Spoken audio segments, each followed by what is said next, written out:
Okay, so we're pretty much on the home straight. Welcome back. I'm Dr. Pete Davis, endocrinologist. This is lecture 3 of 3. Going to cover goiter, thyroid cancer, and odd thyroid function tests. And as previously, you've got a few wikis there to get some background. Okay, so what is goiter? Well, goiter is when the thyroid gland is either visible or palpable in the neck. A very simple classification system. Just palpable, grade 1, palpable, just visible, grade 2, clearly visible, sitting on a bus looking at somebody across from you, grade 3. Incredibly common goiter. About 1 in 6, 1 in 7 people will have a goiter. But if you pulled anybody off the street and you did an ultrasound, about half of us will have thyroid nodules. So the process that leads to goiter is actually incredibly common. We see goiter very commonly for physiological reasons, particularly in women, because estrogen changes the growth of the thyroid and can lead to goiter more commonly. So given that there's an awful lot of thyroid gland enlargement about, when should we be worried about it? Well, things that are changing worry us, a new appearance. There's a higher chance of cancer if nodules are solitary, but sometimes clinically that's really hard to judge. And as well as a size change, if somebody has pain in a rapidly developing thyroid nodule, that would concern us. When you examine them, clearly if they have nodes in the drainage area, that would be a very worrying feature. Thyroid cancer happens more commonly in men, and midline nodules are more commonly cancerous as well. And with its rapidly development, if you've got obstructive symptoms, swallowing or breathing, that might not necessarily mean with long-standing goiter that it is a thyroid cancer, but it certainly would mean you should be worried and you'd need to do something about this, no doubt surgically, to relieve the patient's symptoms. If I had a criticism of how we managed goiter in the past, it would be that we threw the kitchen sink at it. We did ultrasounds, we did uptake scans, and what we really didn't do was concentrate on the worried patient and alleviate their concern, because these tests ultimately were a very poor discrimination of what was going on. Finding out whether the nodule took up technetium or iodine really didn't help you determine whether this was a cancer or not. And similarly for the ultrasound strategy as well.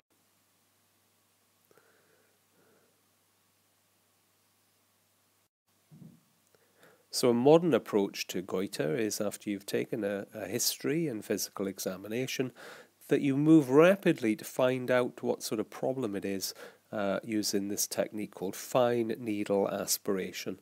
You put a needle into the goiter, you get some cells, and you show them to a pathologist. And this is a very high level of diagnostic accuracy. There are a few false negatives depending on how you're sampling, so for that reason we tend to do 2 of these. We repeat these a few weeks or months apart, and this pushes up your diagnostic accuracy to 98%. If you're investigating other symptoms, you might perform a flow volume loop, or you might perform barium swallow, looking to see if a goiter is affecting breathing or swallowing. There are a variety of ways of planning fine needle aspiration. You can do this in outpatient settings.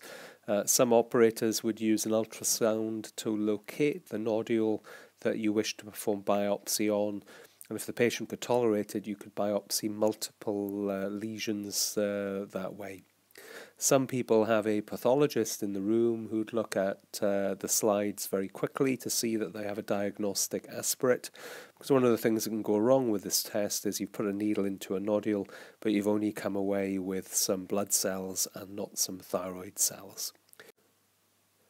So when you've got the thyroid cells to look at under the microscope, this is what you might see.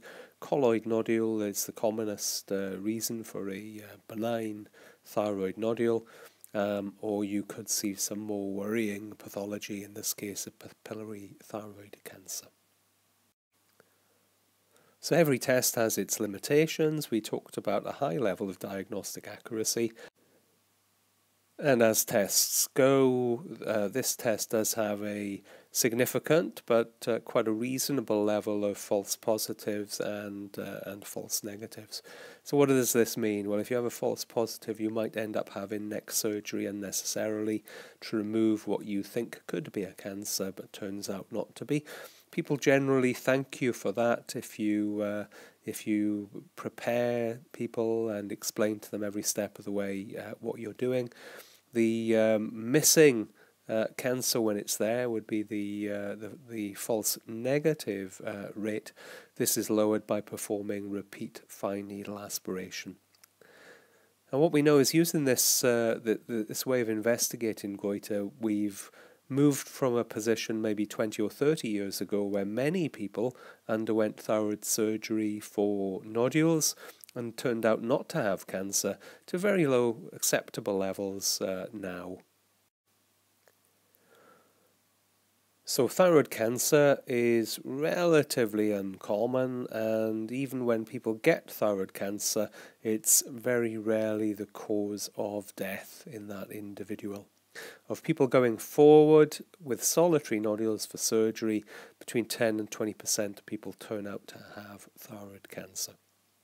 Autopsy studies tell us that occult thyroid cancer is actually quite common. 1 in 50 of us will die with some evidence of thyroid cancer. This raises the important question of how to approach the investigation of these 1 in 7 people in the population with goiter. If you over-investigate people and really keep pushing and pushing and pushing, you may find evidence of cancer cells which were never ever going to cause that person the problem. So this is an area for intense debate in thyroid disease. These days, thyroid cancer is managed in tertiary centres, and an approach is taken using generally primary surgery, followed up with ablative doses of radioactive iodine to kill any thyrocytes left behind. And we know that because thyroid cancer cells are TSH responsive, that if patients are given much larger doses of thyroxine than they would to treat hypothyroidism, it can act as a very effective way of blocking TSH production, which would have a positive stimulatory effect on thyroid cancer cells. 2 common sorts of cancer are thyroid follicular cancer and thyroid papillary cancer. And because the outlook is very good with comprehensive treatment for these cancers, it really underpins the importance of getting it right first time, making sure treatment is just right to prevent recurrence or further complications. Uptake scanning, as we mentioned earlier on, is not especially recommended. It used to be thought that cold nodules were very likely to indicate malignancy. As you can see from this slide, only about 1 in 6 will turn out to be malignant, and even the ones which are warm or hot have an appreciable level of possibility of thyroid cancer. And this is why uptake scanning isn't really an appropriate modern way to investigate people with goiter. Not recommended. Quite a common problem that we encounter in clinical practice is that drugs can seriously affect thyroid function tests. This was much more common in the past when we relied on measuring total thyroid hormone levels. That was mainly down to how drugs alter binding protein levels and interfere with the binding of thyroid hormone to plasma proteins. So thinking about some forms of drug interference that we see in clinical practice now, lithium used in a variety of mental health issues can affect the thyroid, causing both overactive and underactive thyroid. Phenytoin, relatively uncommon drug for use in epilepsy right now, can affect the binding of thyroid hormone to plasma proteins. Amiodarone, You could write a whole book about amiodarone and the thyroid. It can lead to overactive thyroid, underactive thyroid, and it can simply change the level of measured thyroid hormones because it interferes with the conversion of T4 to T3. It's about 1 in 4 people who take this heart drug amiodarone can have a level of T4 which is above the normal range because of interference in the conversion. Amiodarone and lithium can have this immunogenic effect as well, and it's as if they're making Graves' disease happen in somebody who's prone to develop autoimmune thyroid disease. And we mentioned earlier on iodine containing contrast medium and their effect on thyroid hormone levels. Okay, in our world we deal with people who are unwell for a variety of reasons. And the other type of interference we see is called non-thyroidal illness. What this means is that when people become unwell, the way their body makes and metabolizes thyroid hormone changes. The result is that abnormal thyroid function tests are really very common in every disease state you can think about.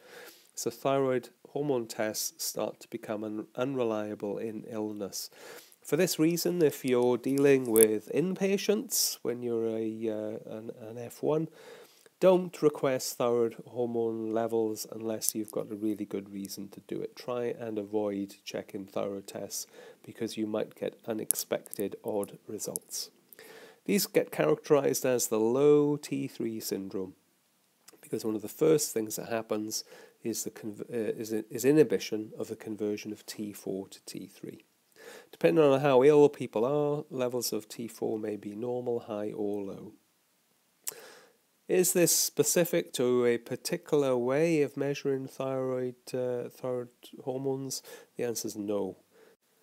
It occurs with any sort of assay that you might choose to use. In this schematic, we're looking at different severities of illness, mild, moderate, severe across the bottom.